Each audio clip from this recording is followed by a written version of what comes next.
Hello and welcome to the Swedenborgian online community Sunday evening prayer service. This is Sunday, July 15th, 2018, and we are very glad you're here with us. I am Reverend Cory, the new minister of the Swedenborgian online community. And as we get settled, take some deep reflective breaths, perhaps join us in our Chatsy chat room, chatsy.com/Swedenborg if you are live, and listen to this delightful music by Pagan.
Maybe just release all the worries on your mind as we listen to another song by Paul.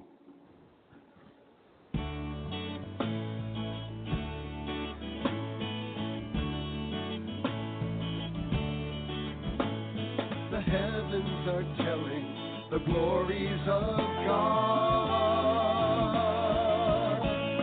and angels are praising His name.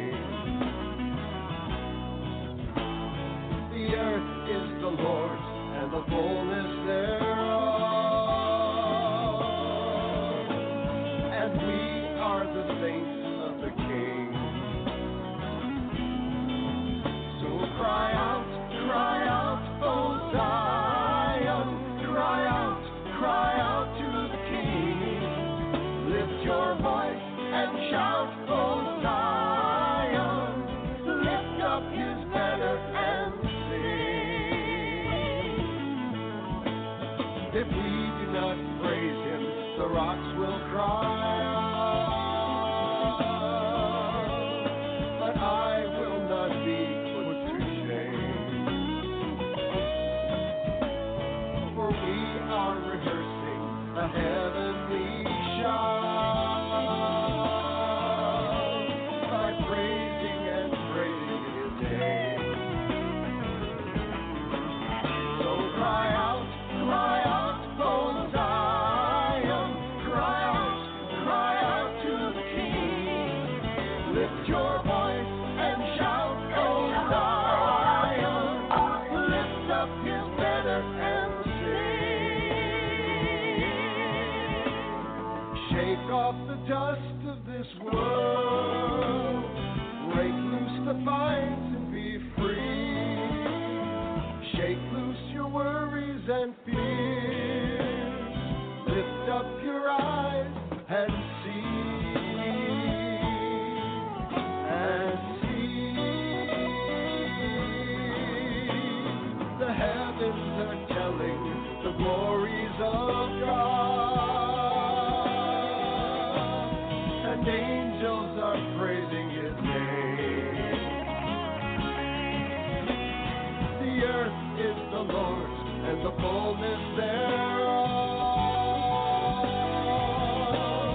and we are the saints of the King. So cry out, oh Zion, cry out to the King. Lift your voice and shout, oh Zion, lift up his banner and sing. So cry out, oh Zion, cry out to the King. Lift your voice and shout, oh Zion, lift up his banner, lift up his banner, lift up his banner and sing.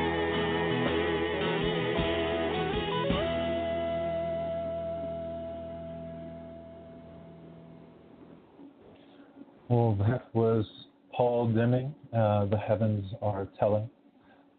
Quite the talent within the Swedenborgian Church. And now I invite you to join us for our meditation and prayer service.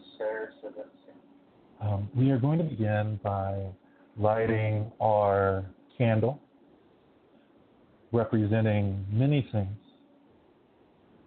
including the life within us, the heat and love that warms our hearts and bodies and our minds. And also opening our Bible on our cyber altar. We open the Bible in most Swedenborgian churches, actually, to represent how the Lord speaks to us through the open word, through the deepening of our reading of Scripture. And we're all on different levels in different ways, but we seek to have Scripture speak to our hearts. Specifically, Emanuel Swedenborg spoke of an inner meaning of biblical stories that talk toward our transformation. That transformation is the key topic of our reflection this evening. And so greetings. And it looks like I can be heard, at least by some, through Chatsy, so hopefully you are able to hear me. Otherwise, that's unfortunate. And now let us read from Scripture. Proverbs 4:20 through 27.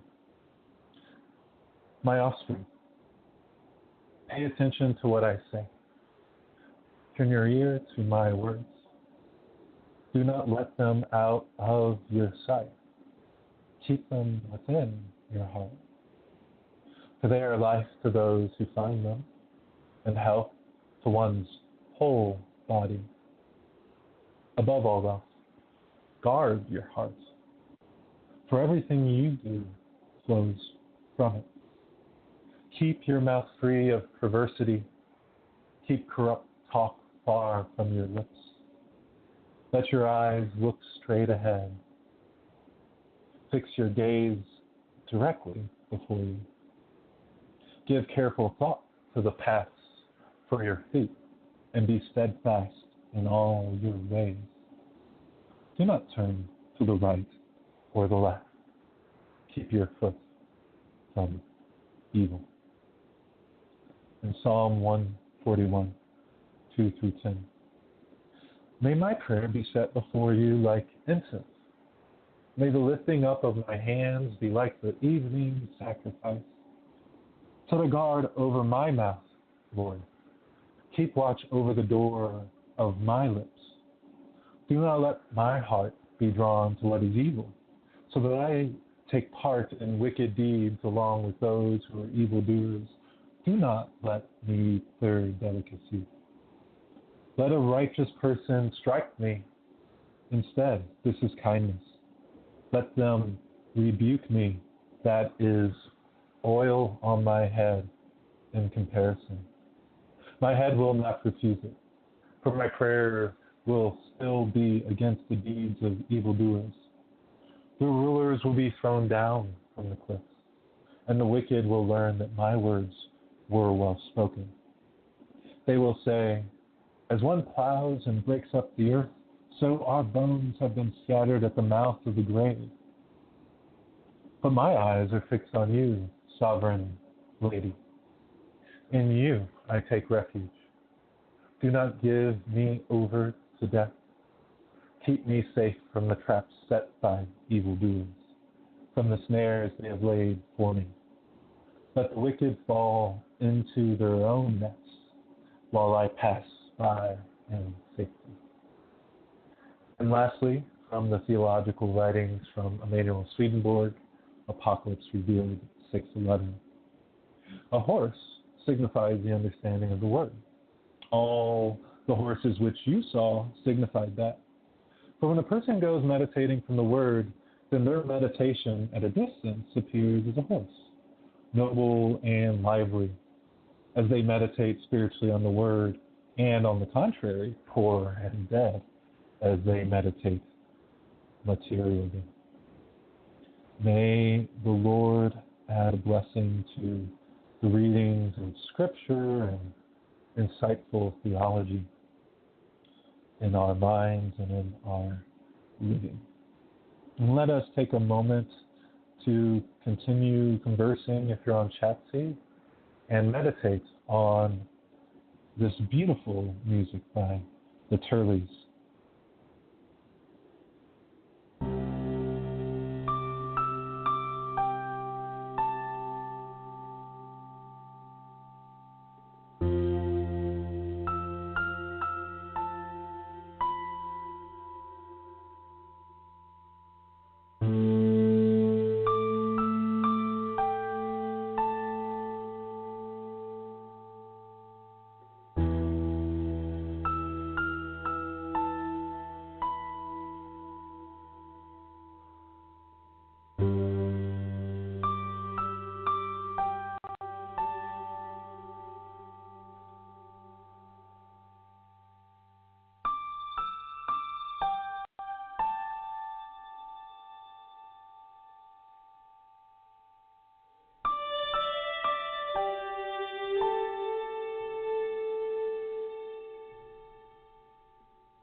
Oh, what a beautiful melody and sound from the Turleys with that piece of music called Seven Angels, Ephesus, number 1.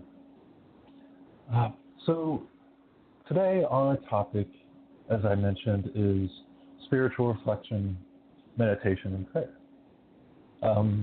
You could consider each of those things a synonym, perhaps, and perhaps not, depending on our personal definition.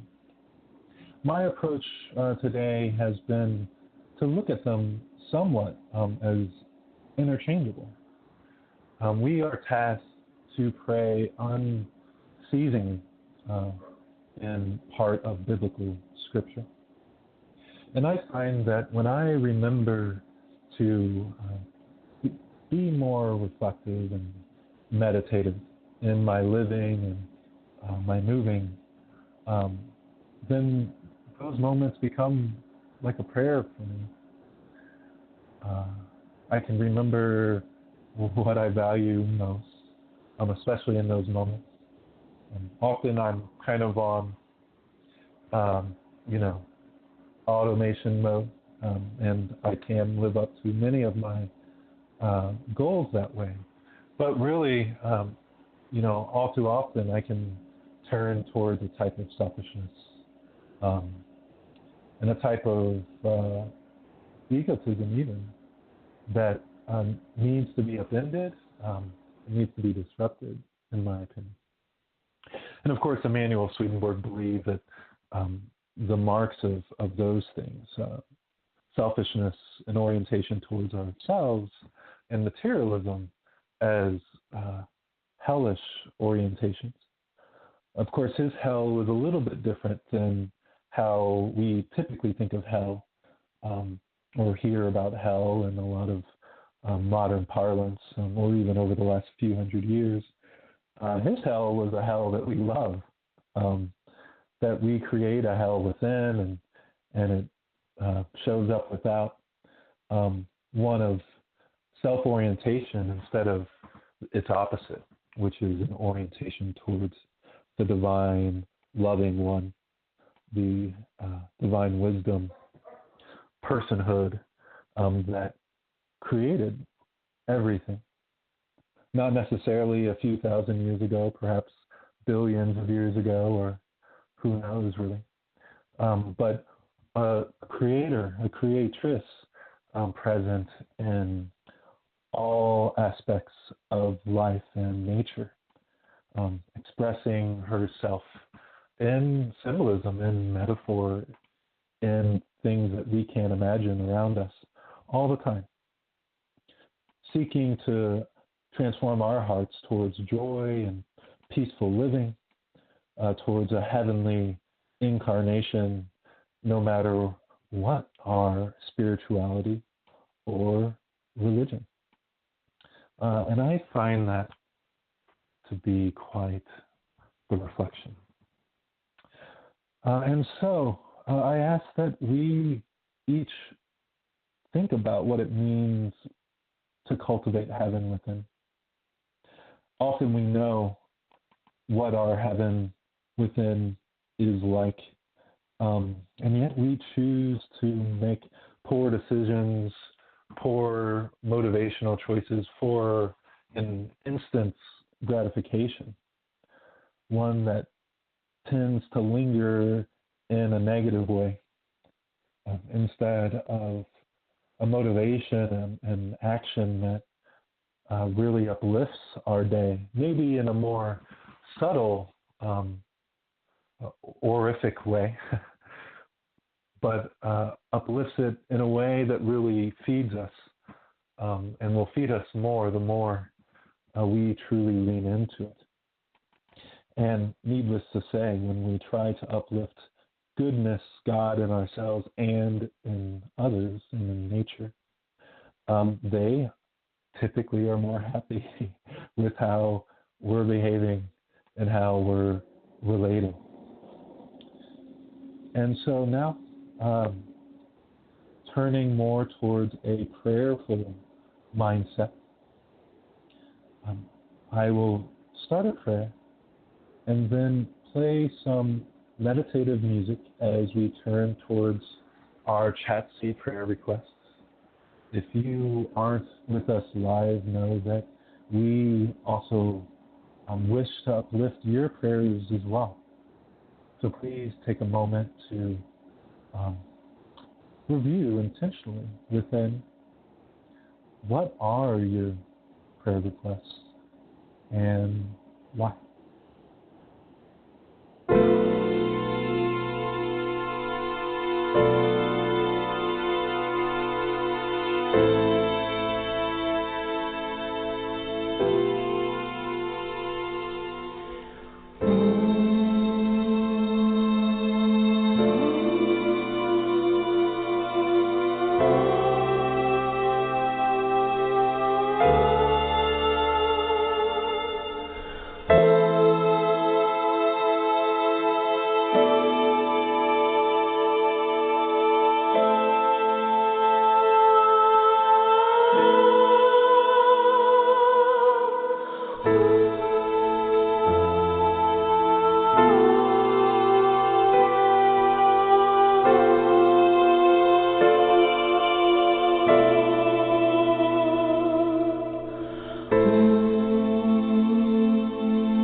Dear,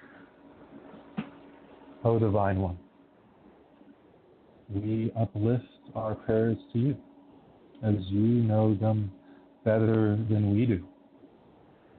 Uplift our spirits in our justice making, our orientation towards your righteousness within our hearts and in our embodiments. Uplift the prayers of the brokenhearted and the weary. Please guide us as we move throughout the week, connecting with each other over distances, whether we know it or not, and uplifting others as we move as well. Please help us to know that you are ever with us, ever guiding our journey to you toward greater community and toward love and your deep, insightful wisdom. Amen. We end by extinguishing our candles, closing our Bibles to an extent. Please go forth with blessing in your heart and in the gifts given to you. Please continue to join us here on Blog Talk Radio this next Thursday and every Sunday. And try to reflect on your intending in a new way this week. Try to break the automation of the everyday if you can, perhaps with a little spiritual practice that's new to you. Well, with much love. Good night.